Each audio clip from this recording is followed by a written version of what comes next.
Hello friend, in today's video I'm going to teach you 5 simple cuts that you can use in your next video. We're going to talk about the clean cut, the jump cut, the L cut, the J cut, and the cutaway cut. Let's talk about it. The first cut is a clean cut. This is probably the most simple cut. It's just literally a straight cut and shove the two clips together and voila.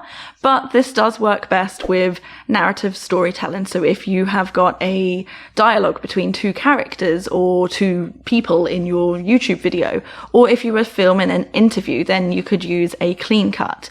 You've also got to remember the 180 degrees rule. I made a video about that, link in the card up here or in the description below. And the sister or the cousin of this rule, which is the 30 degrees rule. The 30 degrees rule means that the camera angle should move at least 30 degrees from each position. So right now the camera is here and then it's going to be here. As well as changing the camera angle, you could also change the focal length or just do a digital zoom in post-production editing. If you don't change the camera angle or you don't change the focal length, the cut will seem quite jarring to your audience and it will end up being more like a jump cut. A jump cut is technically used to show the passing of time when used correctly in film. However, this is probably the most common cut that you will see on YouTube, especially in videos like this, talking head style videos. That's because it's just a quite simple edit to make, and for a lot of YouTubers, at least in my case, I make a lot of mistakes, or I'll start coughing or spluttering or choking, or a lawnmower will go off and you want to cut those things out. And the easiest thing to do is just do a jump cut. It's similar in some ways to a clean cut in the sense that you just cut it and shove it together, but it does tend to have that jarring effect.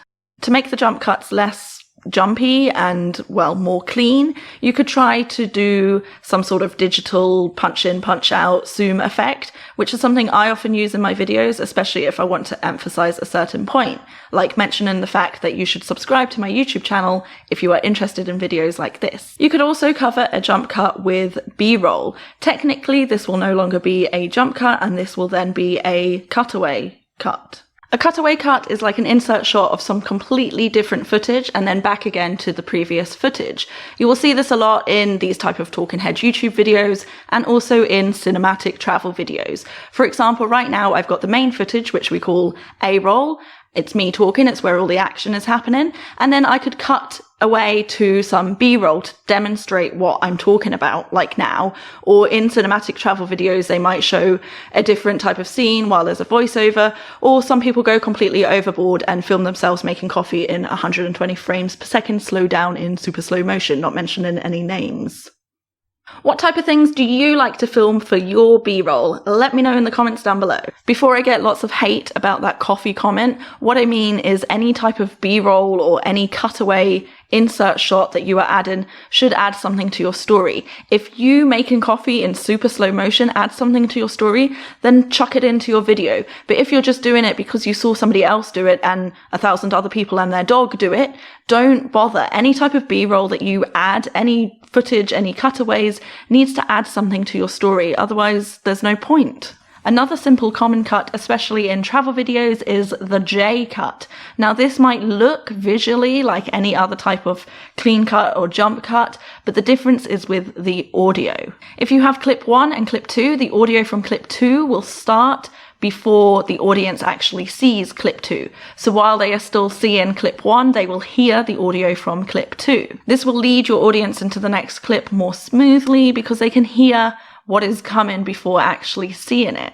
It works especially well if you have different footage from different locations with different sounds. The opposite of a J cut is an L cut, and this is used in conversational scenes between 2 or more people, and it helps the audience to see the reaction of one person while the other person is still speaking. The way it works is kind of similar to a J cut, but in reverse, so the audio from clip 1 will continue into the visuals from clip 2. This way the audience can see clip 2 while still hearing the audio from clip 1. You probably wouldn't use it so much in a regular talking head video such as this, although I just tried to react to myself speaking in the previous clip, but it could work if there are 2 or more people in the video, and maybe if you have those people in different locations. Leave a comment below letting me know which of these cuts is your favourite and which do you think you'll be using more in your next videos. Also, don't forget to do all the regular YouTuber stuff. Leave me a thumbs up. Don't forget to subscribe if you haven't already. And if you have, then thank you for coming back and watching yet another fabulous video on the Roxana Reid Media channel. See you next time. Bye!